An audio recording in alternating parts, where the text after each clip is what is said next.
Kaya pala ganito ang naging resulta ng kapalaran ko. Kasi alam ng Diyos na kaya ko. Sa edad kong to, napagod na akong magmadali. Kaya lahat ng ginagawa ko ngayon, ini-enjoy ko na lang. Siguro sa dami na rin ng aking pinagdaanan, napagtanto ko na ang buhay ay mas malawak at mas mahiwaga pa sa mga problemang dumarating sa buhay natin.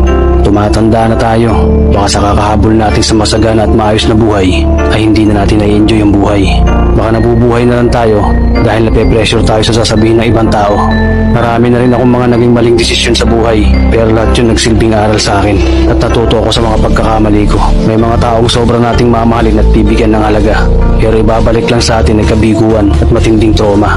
Kaya wag nating lilingunin ng mga taong tulad nila dahil mas payapa kapag hindi ka na interesadong malaman pa kung ano pang balita sa kanila. At wag mong idepende ang sarili mo sa kahit kanino. Tandaan mo, kahit sarili mo kanino, iiwan ka din nito kapag madilim na ang paligid mo. Kailangan natin matutunan na wag ikumpara ang sarili natin sa iba dahil hindi natin laban ang laban nila. Karera mo to, hindi nila karera. Dahil ang buhay ay hindi naman nasusukat sa kung sino ang mayaman, kundi kung sino ang payapa. Kaya galingan mo lang palagi tol dahil napakaraming tao mapanghusga, hihilahin ka pababa at lagi mo itong tatandaan. Beats, beat it.